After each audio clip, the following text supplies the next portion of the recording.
بسم اللہ الرحمن الرحیم۔ صحیح بخاری حدیث نمبر 2690۔ سہل بن سعد نے بیان کیا کہ قباء کے بنو عمرو بن عوف میں آپس میں کچھ تکرار ہو گئی تھی، تو رسول اللہ صلی اللہ علیہ وآلہ وسلم اپنے کئی اصحاب کو ساتھ لے کر ان کے یہاں ان میں صلح کرانے کے لیے گئے، اور نماز کا وقت ہو گیا، لیکن آپ صلی اللہ علیہ وآلہ وسلم تشریف نہ لا سکے۔ چنانچہ بلال رضی اللہ تعالی عنہ نے آگے بڑھ کر اذان دی۔ ابھی تک چونکہ آپ صلی اللہ علیہ وآلہ وسلم تشریف نہیں لائے تھے، اس لیے وہ آپ صلی اللہ علیہ وآلہ وسلم ہی کی ہدایت کے مطابق ابو بکر کے پاس آئے اور ان سے کہا کہ نبی کریم صلی اللہ علیہ وآلہ وسلم وہیں رک گئے ہیں اور نماز کا وقت ہو گیا ہے، کہ آپ لوگوں کو نماز پڑھا دیں گے؟ انہوں نے کہا ہاں، اگر تم چاہو۔ اس کے بعد بلال رضی اللہ تعالیٰ عنہ نے نماز کی تکبیر کہی اور ابو بکر آگے بڑھے۔ نماز کے درمیان نبی کریم صلی اللہ علیہ وآلہ وسلم صفوں کے درمیان سے گزرتے ہوئے پہلی صف میں آ پہنچے۔ لوگ بار بار ہاتھ پر ہاتھ مارنے لگے، مگر ابو بکر نماز میں کسی دوسری طرف متوجہ نہیں ہوتے تھے، مگر جب بار بار ایسا ہوا تو آپ متوجہ ہوئے اور معلوم کیا کہ رسول اللہ صلی اللہ علیہ وآلہ وسلم آپ کے پیچھے ہیں۔ آپ صلی اللہ علیہ وآلہ وسلم نے اپنے ہاتھ کے اشارے سے انہیں حکم دیا کہ جس طرح وہ نماز پڑھا رہے ہیں اسے جاری رکھیں، لیکن ابو بکر نے اپنا ہاتھ اٹھا کر اللہ کی حمد بیان کی اور الٹے پاؤں پیچھے آ گئے اور صف میں مل گئے۔ پھر نبی کریم صلی اللہ علیہ وآلہ وسلم آگے بڑھے اور نماز پڑھائی۔ نماز سے فارغ ہو کر آپ صلی اللہ علیہ وآلہ وسلم لوگوں کی طرف متوجہ ہوئے اور انہیں ہدایت کی کہ لوگوں، جب نماز میں کوئی بات پیش آتی ہو تو تم ہاتھ پر ہاتھ مارنے لگتے ہو۔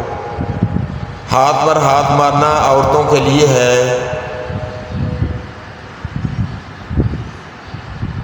مردوں کو جس کی نماز میں کوئی بات پیش آئے تو اسے سبحان اللہ کہنا چاہیے، کیونکہ یہ لفظ جو بھی سنے گا وہ متوجہ ہو جائے گا۔ اے ابو بکر، جب میں نے اشارہ بھی کر دیا تھا تو پھر آپ لوگوں کو نماز کیوں نہیں پڑھاتے رہے؟ انہوں نے عرض کیا، ابو قحافہ کے بیٹے کے لیے یہ بات مناسب نہ تھی کہ وہ رسول اللہ صلی اللہ علیہ وآلہ وسلم کے ہوتے ہوئے نماز پڑھائے۔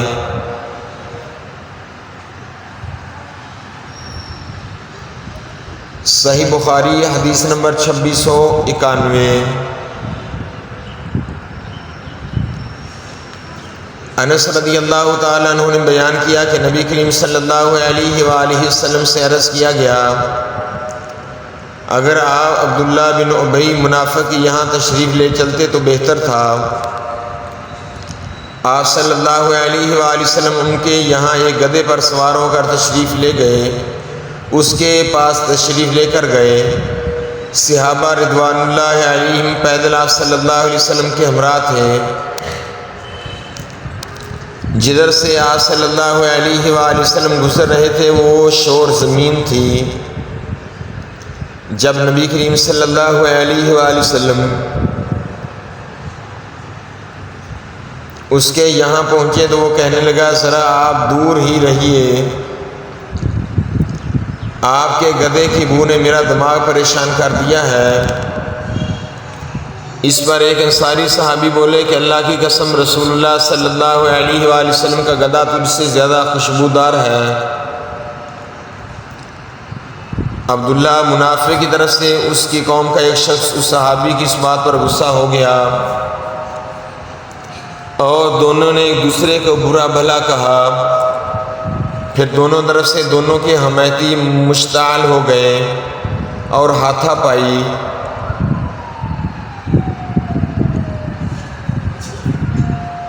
چھڑی اور جوتے تک نوبت پہنچ گئی۔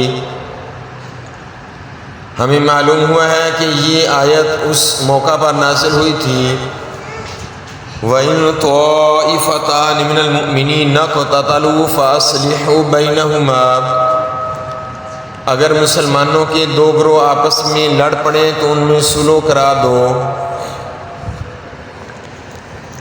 صحیح بخاری حدیث نمبر 2692۔ ام کلثوم بنت عقبہ نے بیان کیا، انہوں نے نبی کریم صلی اللہ علیہ وآلہ وسلم کو یہ فرماتے سنا تھا کہ وہ جھوٹا نہیں ہے جو لوگوں میں باہم صلح کرانے کی کوشش کرے اور اس کے لیے کسی اچھی بات کی چغلی کھائے یا اسی سلسلہ کی اور کوئی اچھی بات کہہ دے۔ صحیح بخاری حدیث نمبر 2693۔ ابو حازم نے بیان کیا، ان سے سہل بن سعد نے بیان کیا کہ قبا کے لوگوں نے آپس میں جھگڑا کیا اور نوبت یہاں تک پہنچی کہ ایک نے دوسرے پر پتھر پھینکے۔ آپ صلی اللہ علیہ وآلہ وسلم کو جب اس کی اطلاع دی گئی تو آپ صلی اللہ علیہ وآلہ وسلم نے فرمایا چلو ہم ان میں صلح کرائیں گے۔ صحیح بخاری حدیث نمبر 2694۔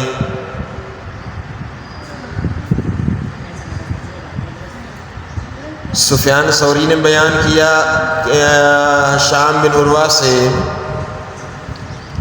ان سے ان کے والد نے اور ان سے عائشہ رضی اللہ تعالی عنہا نے اللہ تعالیٰ کے اس فرمان کی تفسیر میں فرمایا وَإِنِ امْرَأَةٌ خَافَتْ مِن بَعْلِهَا نُشُوزًا أَوْ إِعْرَاضًا، اگر کوئی عورت اپنے شوہر کی طرف سے بے توجہی دیکھے تو اس سے مراد ایسا شوہر ہے جو اپنی بیوی میں ایسی چیزیں پائے جو اسے پسند نہ ہوں،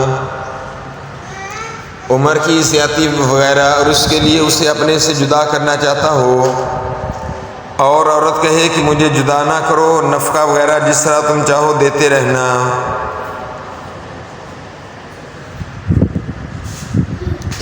تو انہوں نے فرمایا کہ اگر دونوں اس پر راضی ہو جائیں تو کوئی حرج نہیں۔ صحیح بخاری حدیث نمبر 2695۔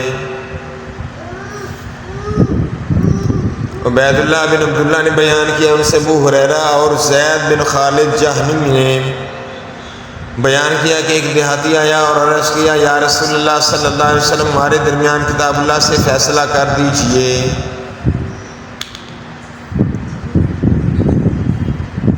دوسرے فریق نے بھی یہی کہا کہ اس نے سچ کہا ہے، آپ ہمارا فیصلہ کتاب اللہ کے مطابق کر دیں۔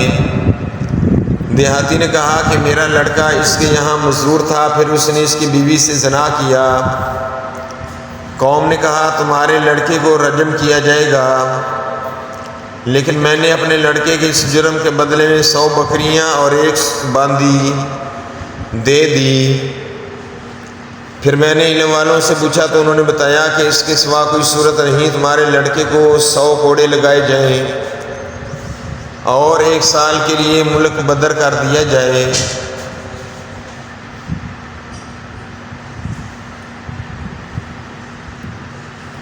نبی کریم صلی اللہ علیہ وآلہ وسلم نے فرمایا میں تمہارا فیصلہ کتاب اللہ ہی سے کروں گا۔ باندھی اور بکریاں تو تمہیں واپس لوٹا دی جاتی ہیں، البتہ تمہارے لڑکے کو 100 کوڑے لگائے جائیں گے اور 1 سال کے لیے ملک بدر کیا جائے گا۔ اور انس تم یہ قبیلہ اسلم کے صحابی تھے، اس عورت کے گھر جاؤ اور اسے رجم کر دو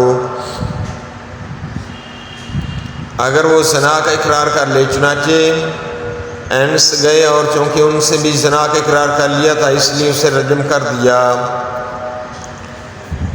صحیح بخاری حدیث نمبر 2697۔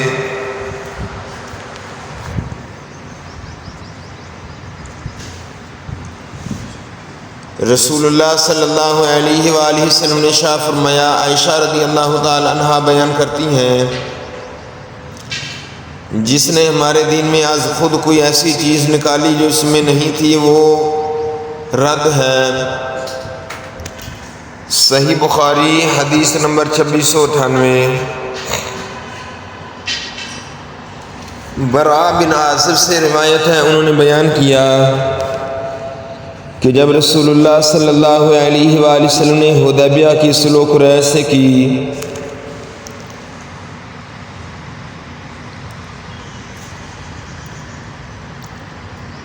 تو اس کی دستاویز علی نے لکھی تھی۔ انہوں نے اس میں لکھا محمد صلی اللہ علیہ وسلم، اللہ کے رسول صلی اللہ علیہ وسلم کی طرف سے مشرکین نے اس پر اعتراض کیا کہ لفظ محمد صلی اللہ علیہ وسلم کے ساتھ رسول اللہ نہ لکھو، اگر آپ رسول اللہ ہوتے تو ہم آپ سے لڑتے ہی کیوں؟ آپ صلی اللہ علیہ وآلہ وسلم نے علی سے فرمایا رسول اللہ کا لفظ مٹا دو۔ علی رضی اللہ تعالیٰ عنہ نے کہا کہ میں نے کہا کہ میں تو اسے نہیں مٹا سکتا، تو آپ صلی اللہ علیہ وآلہ وسلم نے خود اپنے ہاتھ سے وہ لفظ مٹا دیا اور مشرکین کے ساتھ اس شرط پر صلح کی کہ آپ اپنے اصحاب کے ساتھ آئندہ سال 3 دن کے لیے مکہ آئیں اور ہتھیار میان میں رکھ کر داخل ہوں۔ شاگردوں نے پوچھا کہ جلبان السلاح جس کا یہاں ذکر ہے کیا چیز ہوتی ہے؟ تو انہوں نے بتایا کہ میان اور جو چیز اس کے اندر ہوتی ہے اس کا نام ہے جلبان۔ صحیح بخاری حدیث نمبر 2699۔ ابو اسحاق نے بیان کیا، ان سے براء بن عازب نے بیان کیا کہ رسول اللہ صلی اللہ علیہ وآلہ وسلم نے ذی قعدہ کے مہینے میں عمرہ کا احرام باندھا،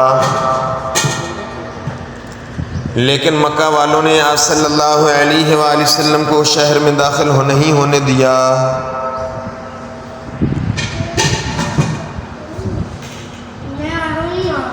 آخر صلح اس بات ہوئی کہ آئندہ سال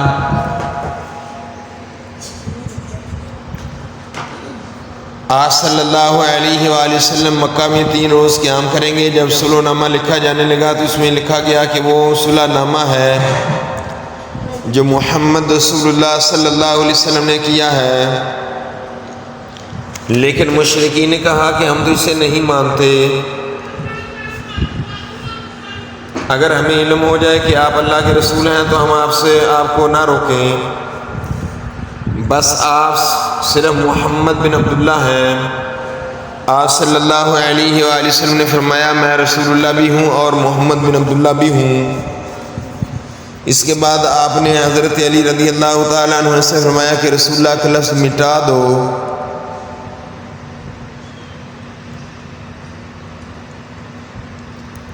انہوں نے عرض کی کہ یا رسول اللہ صلی اللہ علیہ وآلہ وسلم، اللہ کی قسم میں یہ نہیں مٹا سکتا۔ آخر آپ صلی اللہ علیہ وآلہ وسلم نے خود دستاویز لکھی اور لکھا کہ یہ اس کی دستاویز ہے کہ محمد بن عبداللہ نے اس شرط پر صلح کی ہے کہ مکہ میں وہ ہتھیار میان میں رکھے بغیر داخل نہ ہوں گے۔ اگر مکہ کا کوئی شخص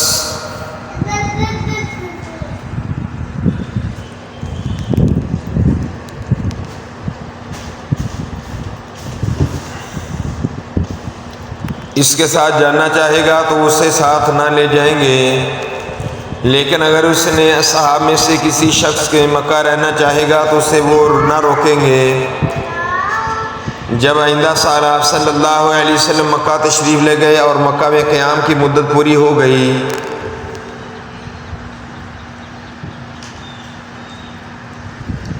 تو قریش علی رضی اللہ تعالیٰ عنہ کے پاس آئے اور کہا اپنے صاحب سے کہیے کہ مدت پوری ہو گئی ہے اور اب وہ ہمارے یہاں سے چلے جائیں۔ چنانچہ نبی کریم صلی اللہ علیہ وآلہ وسلم مکہ سے روانہ ہونے لگے۔ اس وقت حمزہ کی ایک بچی چچا چچا کرتی آئیں۔ علی رضی اللہ تعالی عنہ نے انہیں اپنے ساتھ لے لیا پھر فاطمہ رضی اللہ تعالی عنہا کے پاس ہاتھ پکڑ کر لائے اور فرمایا اپنی چچی ذات بہن کو بھی ساتھ لے لو۔ انہوں نے اس کو اپنے ساتھ سوار کر لیا۔ پھر علی، زید اور جعفر کا جھگڑا ہوا۔ علی نے فرمایا کہ اس کا میں زیادہ مستحق ہوں جو یہ میرے چچا کی بچی ہے۔ جعفر نے فرمایا میرے بھی چچا کی بچی ہے۔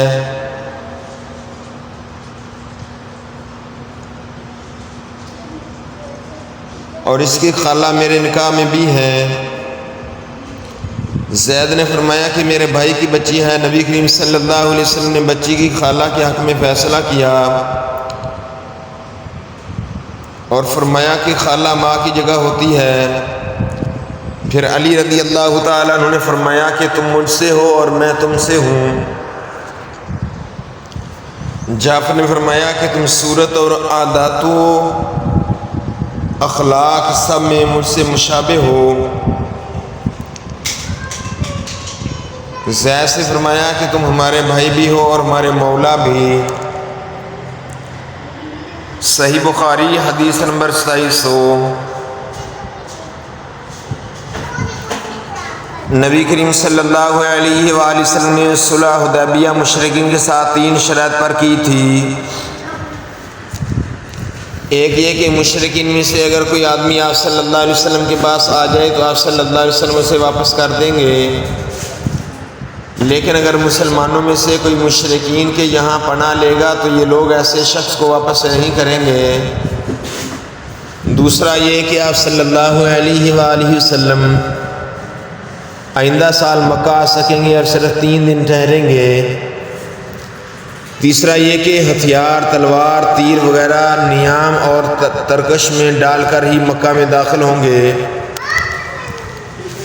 چنانچہ ابو جندل رضی اللہ تعالیٰ عنہ جو مسلمان ہو گئے تھے اور قریش نے ان کو قید کر رکھا تھا، بیڑیوں کو گھسیٹتے ہوئے آئے تو آپ صلی اللہ علیہ وسلم نے انہیں شرائط معاہدہ کے مطابق مشرکوں کو واپس کر دیا۔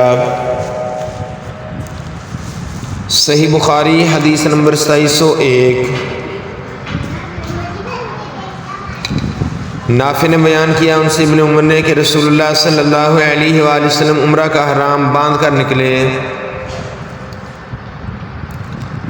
تو کفار قریش نے آپ صلی اللہ علیہ وسلم کو بیت اللہ جانے سے روک دیا۔ اس لیے آپ صلی اللہ علیہ وسلم نے قربانی کا جانور حدیبیہ میں ذبح کر دیا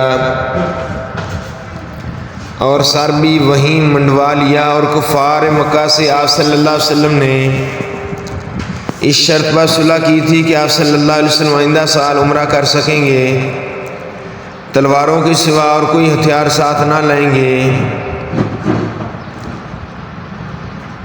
اور وہ بھی نیام میں ہوں گی، اور قریش جتنے دن چاہیں گے اس سے زیادہ مکہ میں نہ ٹھہر سکیں گے، یعنی 3 دن۔ چنانچہ آپ صلی اللہ علیہ وسلم نے آئندہ سال عمرہ کیا اور شرائط کے مطابق آپ صلی اللہ علیہ وسلم مکہ میں داخل ہوئے۔ پھر جب 3 دن گزر چکے تو قریش نے مکے سے چلے جانے کے لیے کہا اور آپ صلی اللہ علیہ وسلم وہاں سے واپس چلے آئے۔ صحیح بخاری حدیث نمبر 2702۔ بشیر بن یسار نے بیان کیا ان سے سہل بن ابی حثمہ نے بیان کیا کہ عبداللہ بن سہل اور محیصہ بن مسعود بھی زید رضی اللہ تعالیٰ عنہ خیبر گئے۔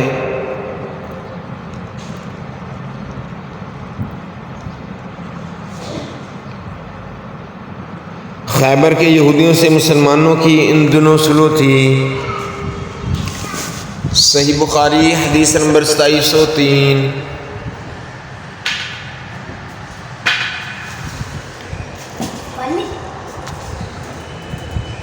حمید نے بیان کیا اور ان سے انس رضی اللہ تعالیٰ عنہ نے بیان کیا کہ نصر کی بیٹی ربی نے ایک لڑکی کے دانت توڑ دیے۔ اس پر لڑکی والوں نے تاوان مانگا اور ان لوگوں نے معافی چاہی، لیکن معاف کرنے سے انہوں نے انکار کیا۔ چنانچہ نبی کریم صلی اللہ علیہ وآلہ وسلم کی خدمت میں حاضر ہوئے تو آپ صلی اللہ علیہ وآلہ وسلم نے بدلہ لینے کا حکم دیا، یعنی ان کا بھی دانت توڑ دیا جائے۔ انس بن نصر نے عرض کیا، یا رسول اللہ صلی اللہ علیہ وسلم، ربی کا دانت کس طرح توڑا جا سکے گا؟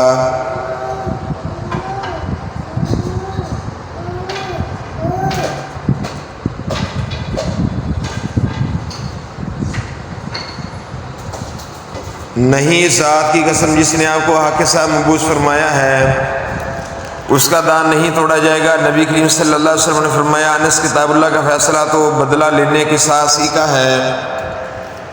چنانچہ یہ لوگ راضی ہو گئے، معاف کر دیا۔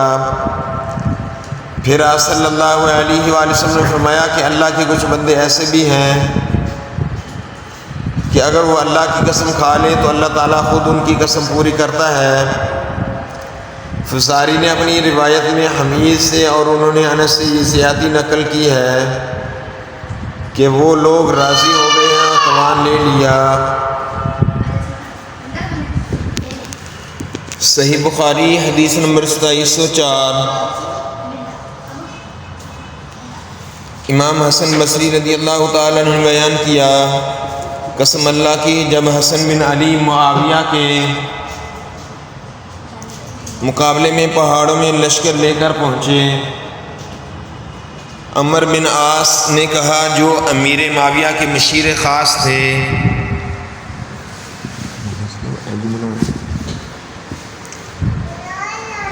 تو انہوں نے یہ کہا، میں ایسا لشکر دیکھ رہا ہوں جو اپنے مقابل کو نیست و نابود کیے بغیر واپس نہ جائے گا۔ معاویہ نے اس پر کہا، قسم اللہ کی، وہ ان دونوں اصحاب میں زیادہ اچھے تھے کہ اے عمر، اگر اس لشکر نے اس لشکر کو قتل کر دیا یا اس نے اس کو قتل کر دیا تو اللہ تعالیٰ کی بارگاہ میں لوگوں کے امور کی جواب دہی کے لیے میرے ساتھ کون ذمہ داری لے گا؟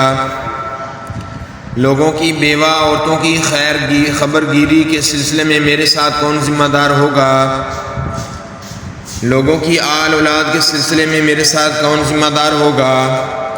آخر معاویہ نے حسن کے یہاں قریش کی شاخ بنو عبد شمس کے 2 آدمی بھیجے، عبد الرحمن بن سمرہ اور عبداللہ بن عامر بن کریس۔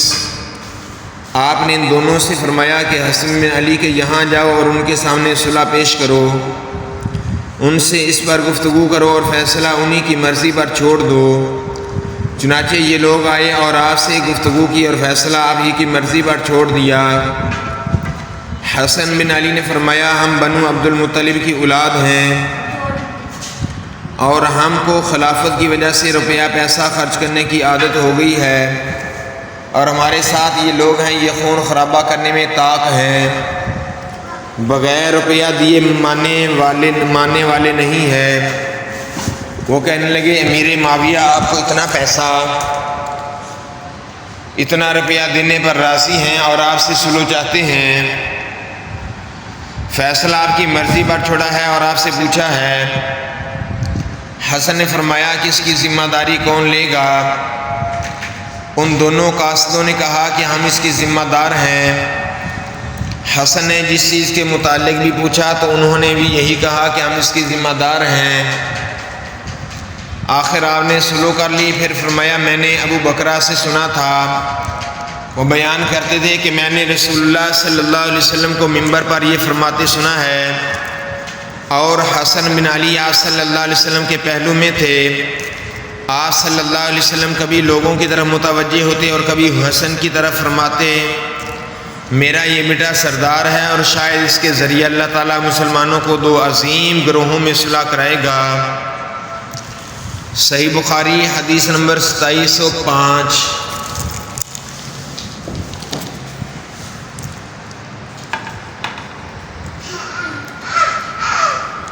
عمرہ بنت عبد الرحمن نے بیان کیا کہ میں نے عائشہ رضی اللہ تعالی عنہا سے سنا، انہوں نے کہا کہ رسول اللہ صلی اللہ علیہ وسلم نے دروازے پر 2 جھگڑا کرنے والوں کی آواز سنی جو بلند ہو گئی تھی۔ واقعہ یہ تھا کہ ایک آدمی دوسرے سے قرض میں کچھ کمی کرنے اور تقاضے میں کچھ نرمی برتنے کے لیے کہہ رہا تھا، اور دوسرا کہتا تھا کہ اللہ کی قسم میں یہ نہیں کروں گا۔ آخر رسول اللہ صلی اللہ علیہ وآلہ وسلم نے ارشاد فرمایا، رسول اللہ صلی اللہ علیہ وسلم ان کے پاس گئے اور فرمایا کہ اس بات پر اللہ کی قسم کھانے والے صاحب کہاں ہیں؟ وہ ایک اچھا کام نہیں کریں گے۔ اس صحابی نے عرض کیا، میں ہی ہوں یا رسول اللہ صلی اللہ علیہ وآلہ وسلم، اب میرا بھائی جو چاہتا ہے وہی مجھ کو بھی پسند ہے۔ صحیح بخاری حدیث نمبر 2706۔ کعب بن مالک نے بیان کیا، عبداللہ بن حدرد اسلمی پر ان کا قرضہ تھا، ان سے ملاقات ہوئی تو انہوں نے ان کا پیچھا کیا، آخر تکرار میں دونوں کی آواز بلند ہو گئی۔ نبی کریم صلی اللہ علیہ وآلہ وسلم ادھر سے گزرے تو آپ صلی اللہ علیہ وسلم نے فرمایا، کعب، اور اپنے ہاتھ سے اشارہ کیا جیسے آپ کہہ رہے ہوں کہ آدھا قرض کم کر دے۔ چنانچہ انہوں نے آدھا قرض چھوڑ دیا اور آدھا لیا۔ صحیح بخاری حدیث نمبر 2707۔ حمام سے روایت ہے، ان سے ابو ہریرہ رضی اللہ تعالی عنہ نے بیان کیا کہ رسول اللہ صلی اللہ علیہ وآلہ وسلم نے فرمایا، انسان کے بدن کے 360 جوڑوں میں سے ہر جوڑ پر ہر اس دن کا صدقہ واجب ہے جس میں سورج طلوع ہوتا ہے، اور لوگوں کے درمیان انصاف کرنا بھی ایک صدقہ ہے۔ صحیح بخاری حدیث نمبر 2708۔ عروہ بن زبیر نے خبر دی کہ زبیر بیان کرتے تھے، ان میں اور ایک انصاری صحابی میں جو بدر کی لڑائی میں بھی شریک تھے، مدینہ کی پتھریلی زمین کی نالی کے بارے میں جھگڑا ہوا۔ وہ اپنا جھگڑا رسول اللہ صلی اللہ علیہ وآلہ وسلم کی بارگاہ میں مقدمہ لے کر حاضر خدمت ہوئے۔ دونوں حضرات اس نالے سے اپنے باغ سراب کیا کرتے تھے۔ رسول اللہ صلی اللہ علیہ وآلہ وسلم نے فرمایا، زبیر تم پہلے سراب کر لو، پھر اپنے پڑوسیوں کو بھی سراب کرنے دو۔ اس پر انصاری کو غصہ آ گیا، کہا، یا رسول اللہ صلی اللہ علیہ وسلم، اس وجہ سے یہ آپ کی پھپھی کے لڑکے ہیں۔ اس پر رسول اللہ صلی اللہ علیہ وآلہ وسلم کے چہرے کا رنگ بدل گیا اور آپ صلی اللہ علیہ وآلہ وسلم نے فرمایا، زبیر تم سراب کرو اور پانی کو اپنے باغ میں اتنی دیر تک آنے دو کہ دیوار تک چڑھ جائے۔ اس مرتبہ رسول اللہ صلی اللہ علیہ وآلہ وسلم نے زبیر کو ان کا پورا حق عطا فرمایا۔ اس سے پہلے آپ صلی اللہ علیہ وسلم نے ایسا فیصلہ کیا تھا جس میں زبیر اور انصاری صحابی دونوں کی رعایت تھی، لیکن جب انصاری نے رسول اللہ صلی اللہ علیہ وسلم کو غصہ دلایا تو آپ صلی اللہ علیہ وسلم نے زبیر کو قانون کے مطابق پورا حق عطا فرمایا۔ عروہ نے بیان کیا کہ زبیر نے بیان کیا، قسم اللہ کی میرا خیال ہے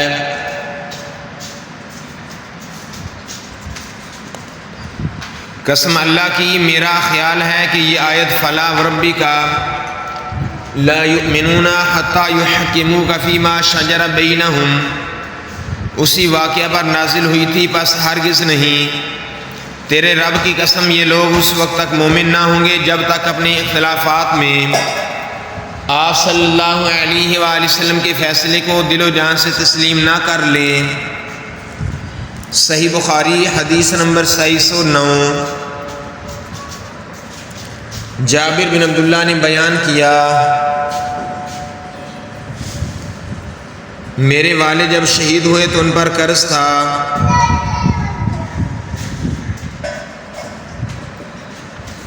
میں نے ان کے قرض خواہوں کے سامنے یہ صورت رکھی کہ قرض کے بدلے میں وہ اس سال کی کھجور کے سارے پھل لے لیں۔ انہوں نے اس سے انکار کیا کیونکہ ان کا خیال تھا کہ اس سے قرض پورا نہیں ہو سکے گا۔ میں نبی کریم صلی اللہ علیہ وآلہ وسلم کی خدمت میں حاضر ہوا اور آپ صلی اللہ علیہ وسلم سے اس کا ذکر کیا۔ آپ صلی اللہ علیہ وآلہ وسلم نے فرمایا جب یہ پھل توڑ کر مربد وہ جگہ جہاں کھجور خشک کرتے تھے اس میں جمع کر دو تو مجھے بھی خبر دو۔ تو چنانچہ میں نے آپ صلی اللہ علیہ وسلم کو خبر دی۔ آپ صلی اللہ علیہ وآلہ وسلم تشریف لائے، ساتھ میں ابو بکر اور عمر رضی اللہ تعالی عنہما بھی تھے۔ آپ صلی اللہ علیہ وسلم وہاں کھجور کے ڈھیر پر بیٹھے۔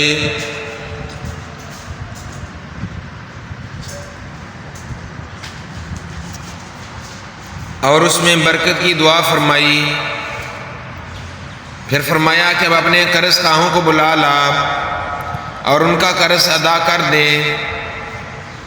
چنانچہ کوئی شخص ایسا باقی نہ رہا جس کا میرے باپ پر قرض رہا اور میں نے اسے ادا نہ کر دیا ہو۔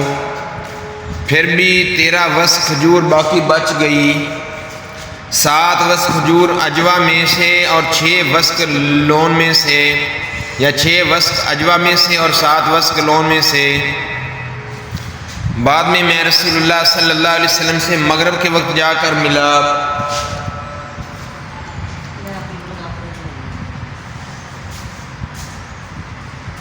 تو انہیں بھی یہ واقعہ بتایا۔ آپ صلی اللہ علیہ وسلم سے اس کا ذکر کیا تو آپ صلی اللہ علیہ وسلم ہنسے اور فرمایا ابو بکر اور عمر کے یہاں جا کر انہیں بھی یہ واقعہ بتا دو۔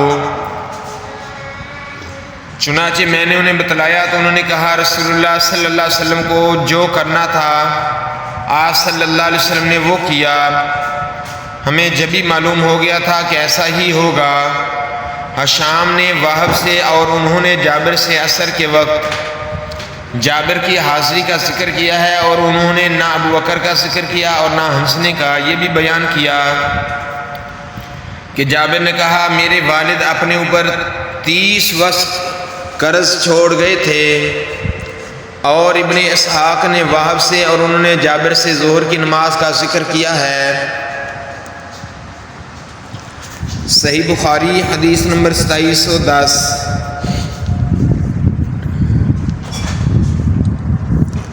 عبداللہ بن کعب نے خبر دی اور انہیں کعب بن مالک نے خبر دی، انہوں نے ابن ابی حدرد سے اپنا قرض طلب کیا جو ان کے ذمہ تھا۔ یہ رسول اللہ صلی اللہ علیہ وسلم کی عہد مبارک کا واقعہ ہے۔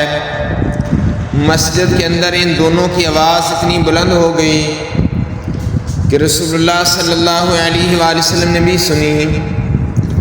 آپ صلی اللہ علیہ وسلم اس وقت اپنے حجرے میں تشریف رکھتے تھے۔ چنانچہ آپ صلی اللہ علیہ وسلم باہر آئے اور اپنا حجرہ کا پردہ اٹھا کر کعب بن مالک کو آواز دی۔ آپ صلی اللہ علیہ وسلم نے پکارا کعب، انہوں نے کہا یا رسول اللہ صلی اللہ علیہ وسلم میں حاضر ہوں۔ پھر آپ صلی اللہ علیہ وسلم نے اپنے ہاتھ کے اشارے سے فرمایا کہ آدھا معاف کر دے۔ کعب نے کہا کہ میں نے کر دیا یا رسول اللہ صلی اللہ علیہ وآلہ وسلم۔ آپ صلی اللہ علیہ وآلہ وسلم نے ابن ابی حدرد سے فرمایا کہ اب اٹھو اور قرض ادا کر دو۔